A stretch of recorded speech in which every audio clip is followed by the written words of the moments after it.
Hi, everyone. I want to let me see the chat here. I want to make sure I see all of the live chat. I see lots of people waiting here. It's been a few weeks since I've been in live, but it's lovely to see you all. I'm feeling very summery here. I've just been out, accidentally spent about half an hour hanging around outside because I was getting my tires changed, and rather than sit in the waiting room, I just decided to wait outside, and it was really lovely, lovely weather here. Let me see. Hey, Liz, nice to see you there. And Mel from Rochester. And Mel is saying she had snow and wind yesterday, but today it's spring. Yeah, we have spring here as well. It is gorgeous. We're like in Celsius, we're getting up close to like 18, 19 degrees, which is really, really pleasant. Denise from San Antonio, Texas. These temperatures are not Texas temperatures, but it's just really nice to have a little bit of warmth coming for a while. Diane is from Ottawa. Same 20 snow yesterday, beautiful sunny today here. Yeah, no, I think everybody seems to be getting some nicer weather. And somebody's saying they're in the 90s today. So we never get into the 90s here in Ireland. So that's unheard of. Shirley, the crash next door has the kids playing with bubbles. You're sitting in the balcony in the Irish sunshine watching the magical display. Oh, that sounds lovely. That sounds really nice.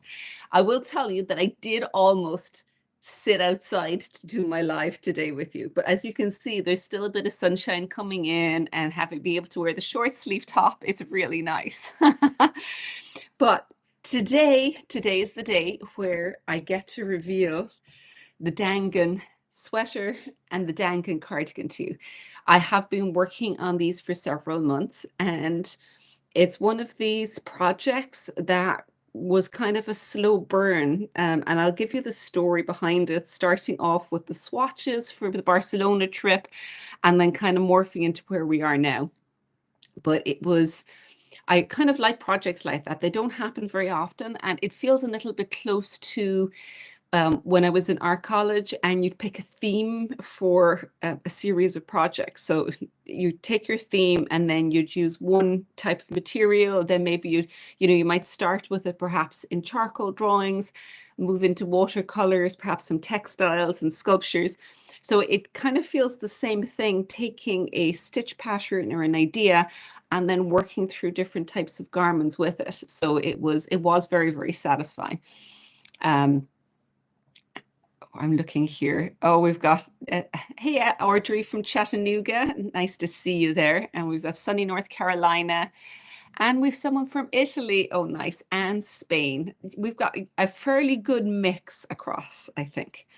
But as we're going through, if you do have any questions in relation to the Dangan sweater or anything else tied with it, just give me a shout, because I know, particularly if you haven't been in one of our knit alongs before, it can get a little bit confusing, particularly as we have a lot of different stuff going on. So because normally for the last couple of years, I've had sweaters or vests where I can do a vest version with it. And it's usually the same thing where it's just one part is left out. Whereas these ones have actually been sold as two separate patterns. So you will either pick the sweater version or you will pick the cardigan version. They're fairly similar, but because of the way you work color work, there's kind of some fundamental differences. For instance, this one, because it's a steeked, you're going to have bridge stitches here, and you start your round over here so that you end up with more or less an invisible color work yoke. Whereas with this, because it's done on the round, you're going to start it in the middle of the back. So the stitch counts are a little different. There'll be some bridge stitches on this, and there'll be an extra pattern repeat on this one here. So slight variations in them, which would have made for a really messy pattern. So they needed to be two patterns. The color work is more or less the same in each of them. But both of them have multiple options within it. So I'm showing you the short sleeves in this and the long sleeves in that one, but there'll be short and long sleeves in both the sweater and the cardigan. There's a couple of different waist shaping options. This one shows a what I call hourglass or waist shaping, where it comes in at the waist and goes out. It's very subtle. There's not a lot. It's just a little bit to be able to curve in. This one, if I can lean back, this one is knit straight down. And then there's third option given as well, which is A-line. So it increases very slowly as you come down. So all of those will work with each of them. And I've given full directions for each of them because sometimes I don't write it out. I'll just say, you can do this, but this time it's actually fully written out. Lucy, which is a good project if you never did a steek pattern before? Well, if you've done Colourwork before, then I'd say go for either, because this one has no steek. The sweater has no steek. That one has a steek. So if you have done Colourwork and you want to up your game and you'd like to try steeking, then go for the cardigan, absolutely. If you've never done Colourwork and you've never done steeking, then you could start with the sweater, because the sweater's fairly straightforward. It's just, but it's just got Colourwork is the biggest thing that you'll be working on. Steeking is something that can be a little bit intimidating, but it's actually not as bad as you think it's going to be. I promise. I promise. And we've got a project that I've actually popped in already into the teachable classes that you can practice on. So the key to steeking is practice. Just try it out, do it in something small and see what works so that you can feel really comfortable when you go on to the big one. Camilla, you have so many questions about steeking. It blows your mind. You must try it. You absolutely should. So if you get the cardigan pattern, you'll get, this is talking about my story as to where it all started. The Dangan mitts are where it started in Barcelona. So for the Barcelona festival, I did a Colourwork project, and it's just a tube that you can see that it's quite similar, the Colourwork. Obviously, there's no increases, so it's, there's a little bit of variation. This is just straight up. But you put a bridge in here, and then you cut down there, and you put finishing on this.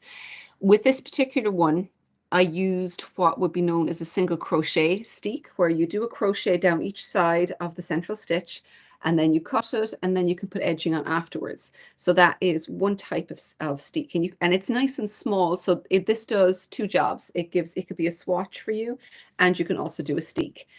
My gauge was a little bit tighter in this, so because it's a small tube, my gauge ended up being like 25 stitches per 4-inch in this one, as opposed to 24 in that one, which wouldn't be uncommon. Like sleeves, you often get smaller gauges. So you can use this, or you can up a size to actually see, in your needle size, to use this as a swatch and your gauge swatch as well. But this is the first crochet steek I did, and it works very well. But I found that it has a little bit of bulk because it's a single crochet. With this one, I actually experimented with something where in the class, someone was saying, couldn't you use just a slip stitch crochet chain? And I'm like, I guess you could. So we actually started experimenting with it, and it worked really well. And it gives a really, really tidy finish. So if I can open this up, inside here, that is, well, you can't see it too close, but take my word for it, it's a much, much tidier finish, and it holds it. It's really stable. And I'm going to give you a third option, a felted steek. We got some felting pens as well, and felting boards. So we've just put a couple of them up in the shop. We can get more in if people are interested. If you've got a feltable fabric, you can actually felt the bridge stitches and then cut it, and it will hold. It's actually really, really cool, because that was, again, something new I was introduced to, that a friend of mine had just done felted steek, and she said it worked really well. So I said, I'll go give it a shot. So for me, these knit alongs are kind of experimenting, trying different ways of doing things, and yeah, it's a great way of learning. Now, if you want to get both patterns, you can, if you put them into either Ravelry or onto our website together, then you'll get 50% off one of them. So if you do want both of them in, you can do that, or you may perhaps know which one you want. If you have joined one of our knit alongs before, you'll know that all of the video workshops come with patterns. So once you buy the pattern, if you buy it on our website, you'll be automatically enrolled into Teachable, which will give you as each section or each clue of the pattern drops, we'll do the same thing for the video that corresponds with it. If you buy it through Ravelry, it won't automatically go in, but you'll find a link and you'll get a code that you can put it in. So you'll still get it. It's a little bit more manual when you get it through Ravelry, but it still works. but they will be coming out. The first clue will be the 7th of May, and then every 2 weeks there'll be another clue comes out. On Circle, our knit hub is where we're going to be doing all, we'll have the chat there where you can come in and you can talk with other knitters, decide on sizes, gauge if you're going to make any changes as you work your way along. The garments are pretty straightforward. It's circular yoke, top down. Let me turn around here. You see there's some short row shaping up along here to bring the back up. The edging is done afterwards, so you can change the edging as you come along. There's increases worked in the color because you go down, and then the sleeves are removed, and then you work the body from there down with your choice. As you can see from the end, there is a little bit of color work, just one small little bit to tie it in up here at the end, and a small bit on the end here or on the end here. So that's a kind of overview as to how it works if you haven't been in here before. I'm having a look in here. Linda, you wanted to add long sleeves to the sweater pattern. Should you follow the decreases for the cardigan? There'll be both. In the pattern, there will be full directions given for the sweater for long sleeves and short sleeves. So you can follow whichever one you want. I'm giving options for both. I just picture them differently so you could see each of them, but you will get both. I'm looking up here. Camilla, Linda was wondering if Camilla would have tested. I don't think so. You chickened out and you took the sweater for the testing. You want to do the cardigan with the video tutorial. Very good. I suspect that when you do it, Camilla, you'll go, oh, what was the fuss about? This is actually very straightforward. Shirley, we'll keep you waiting. Okay, so what I want to share with you now is some of the yarn kits. Similar to the different shaping options, I've shown both yarn options in the cardigan and in the sweater, but you can interchange. So that one is Nua Sport. So it's merino, yak, and linen. Like it's 60% merino, 20% yak, and 20% linen. And what I'm wearing is Darnie, which is by Studio Donegal, and it's 100% lamb's wool.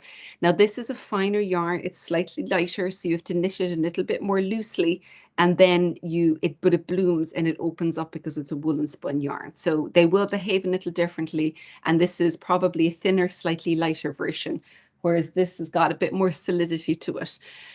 Both work really well. They do look different. So I'm going to go through a couple of the yarn options. I'm going to look up here. So the one you see behind, I'll do Nua Sport first of all. And the two colors we have here, the main color is Mosquito Coast, and this is Cerebellum that goes with it, a very light pink. So you can see when you're picking color options, you want to have a nice bit of contrast in tone between them. So you want one light and one dark so that they pop out a little bit more. So you're getting that with these two here. We've got kind of a fun green one here. This one is our Sea Veggies and Frog on the Wall. So with each of these, I've taken the darker color as the main one and the light color as this. So when you're looking at the kits, you'll see that in there, it'll actually just have a shorthand in it.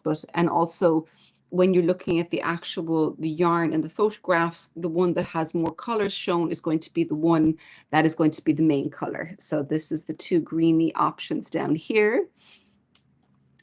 These ones, I actually really like this combo. This purple is a fun purple pigment, and this is Bare Necessity. So this is the undyed color. So it's very light sandy brown going with the figment. And let me see over here. Another good combo. You can see we're trying to get as much contrast with the colors as possible. So we have August Storm here, and this one is Harvest Moon. My brain is going today. Trying to remember names on the fly is great fun. I do know the names, just trying to remember them as you're going through them. So for anyone who likes slightly softer, more subtle, we have the blue options here. This is our Late Night Blues and Cafe Flamingo for the pattern. This combo, I've done this, the San Remo Summer Top uses this combination. I really do like the two together. So you've got Copple, which is a very, very dark brown, and Rolling Bales, kind of a deep autumny color there. So those two work really, really nicely together. And if you want yourself some nice bright colors, which is always good for the summer, you have Cafe Flamingo here. And here we have our Kitten Fluff gray, a pale gray. So I think these ones are all of the Nua Sport options, slightly thicker, a little bit more solid, and it's the one you can see in the cardigan. When you go to pick, there's going to be both a long sleeved kit or a short sleeve kit, and it'll do for either the cardigan or the sweater. The only difference is just whether you're going with long or short sleeves, but cardigan versus sweater, the kits will cover both of them. So now we're going to go into our Darnie options over here. Let me pull these up. So the first one is the one I'm wearing. Here is the teal color with the light gray. So you can see these are the colors that I'm wearing here. And there is also another, let me put this one down here. And this one I believe has been proving fairly popular. It's the charcoal and the light gray. So this again would be the main color, and this is going to be the contrast. So similar to this one here. You're wondering how many yards per skein of the Darnie. It's actually pretty decent. It is, let me find it here. In meters, it's 410 meters. I don't have it in front of me, but perhaps if Laura or Hannah are listening, they might pop it up in there to let you know. But 410 meters, so it's going to be like 450 yards kind of way, because there's more yardage. So there's really, really good yardage in this. But again, because it's woolen spun, it's got, there we go, 435 yards. I was overestimating.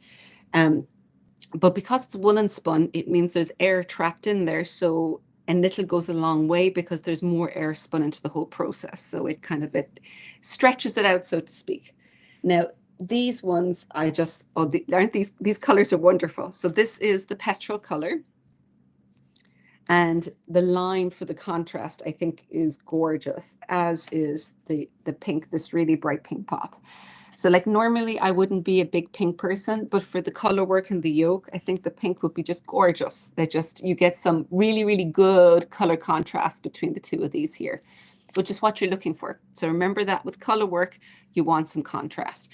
And you could even, like this one is done with two colors, but for instance, you could even, if you had tiny little bits of another color, the middle section of that, or the top, like you could take the top one here and the middle one in here and add a third color in. So, but from a kit point of view, it's often easier keeping it in two colors, because otherwise we'll end up with loads. But like if you had just a really small bits of some other color contrasts, you could actually mix that color work chart up and do all sorts of fun stuff with it.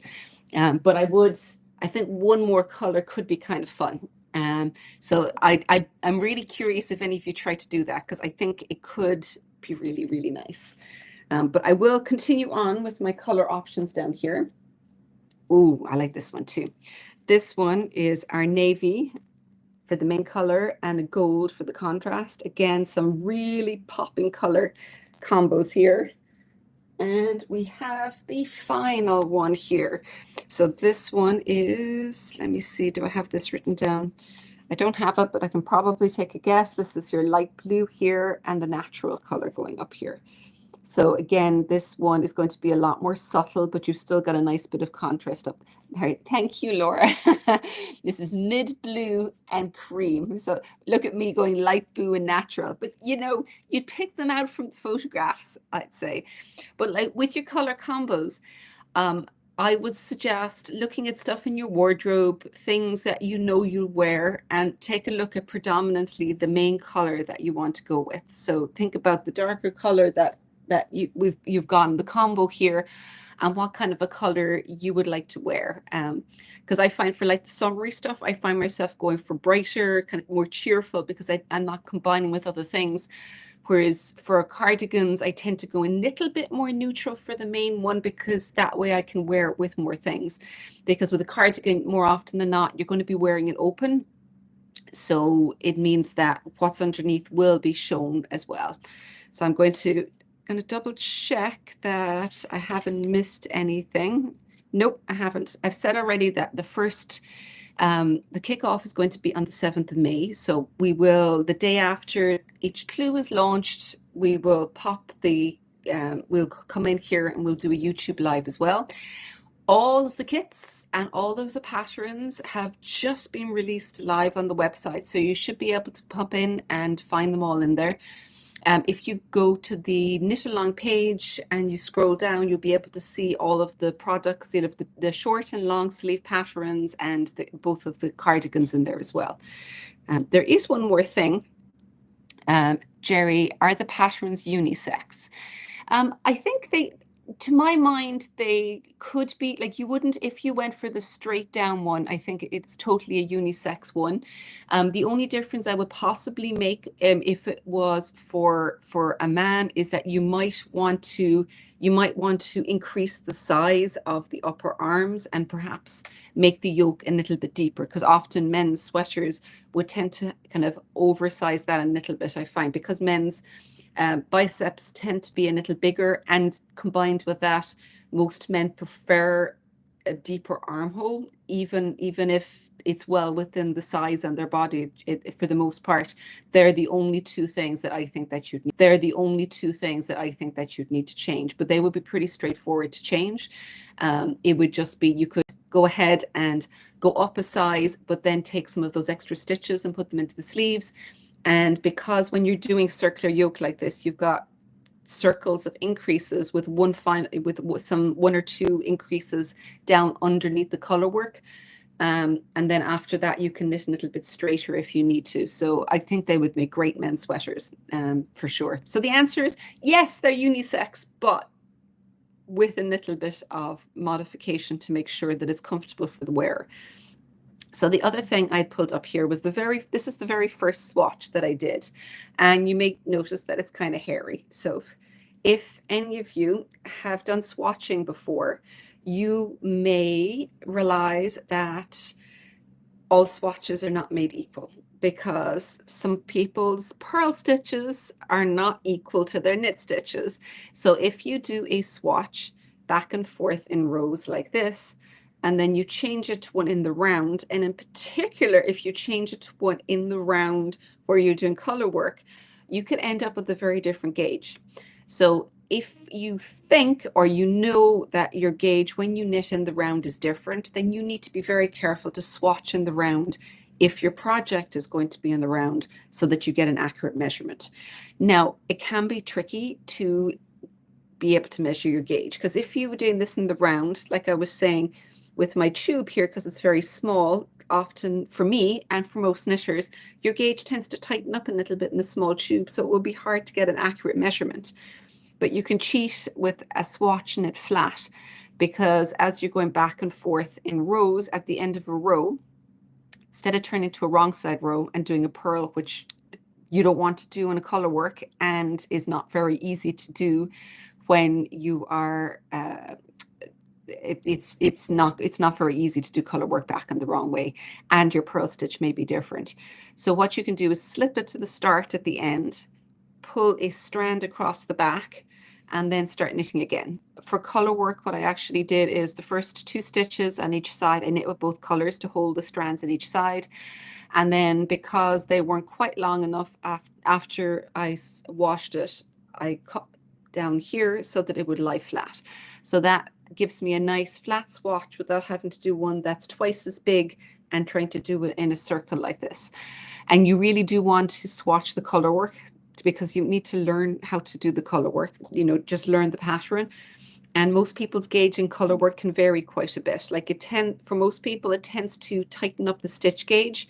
And so that's why often you'll see in patterns that the color work will go up a needle size, because very, very often it makes for much tighter stitches. But oddly for me, and this is fairly common, is the row gauge stretches out a bit. So I don't know offhand, but I think the stockinette stitch row gauge was 34 stitches per 4 inches, but it was more like 32 for the color work, or maybe even less than that. And I don't know why that is. The stitches pull in, but they get deeper. So you do need to swatch so that you can check that for sure. Jenny, would it be suitable for a complete beginner to color work? Short sleeve sweaters, very pretty. It would absolutely be an excellent first color work project, because there's only 2 colors. And when you're working in the round with a big garment like this, it's actually much easier to maintain your tension, because small projects like this are quite tricky because when you're going from side to side here, it's very hard to maintain the tension. So a small project is actually harder with Colourwork, whereas a big one, you have lots of stitches, you can spread them out and you can really, really focus on getting the tension and the stretching out of your strands as you go in between. So I think it would be great. Would the video be able to be switched for lefties? What do you mean? Well, for lefties, do you knit with your active knit yarn on your right hand and you're doing it from the left hand? If you do, then all you want to do with your charts is you just read your charts from the other way. So you'd be able to just like knit in the way you do, but just use the charts working in the opposite direction. It should be okay. I haven't done a lot of knitting, like left-handed knitting, so I know the basics of it, and I know that when I've sat with people who've done it, they usually charts are the most useful because you can just read it from the other side. So I think that's probably as close an answer I can get it.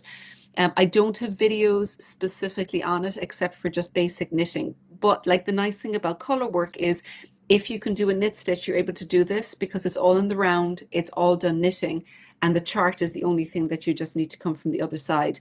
But also the charts are symmetrical, so it probably shouldn't matter which side you do it from, fortunately. So your arrows might turn one way versus the other, but it doesn't really matter because it's not like one side of it is totally different from the other, if that makes sense to you. And I don't know, like you were asking, would the videos be able to be switched? Are you asking, could you flip it around? I don't know. And I don't know if that would work, but I think that just using your standard method should probably do. I have no idea, Isabel, if I actually answered your question. I hope I have, but if not, just pop up some more queries up there and I'll help if I can. But I definitely, I don't know everything, but I'll give everything a shot. And I've got, oh yeah, I've got my list here from Hannah for things that I should make sure to just say. Oh, that's actually really good. Diana was suggesting watching the videos in a mirror. That is a very, very good idea. So it's going to flip it around.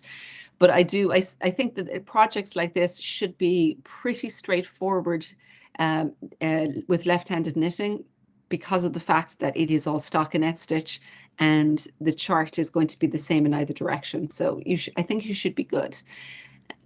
So the last thing I should mention is we're going to be back to a more usual schedule in a couple of weeks' time.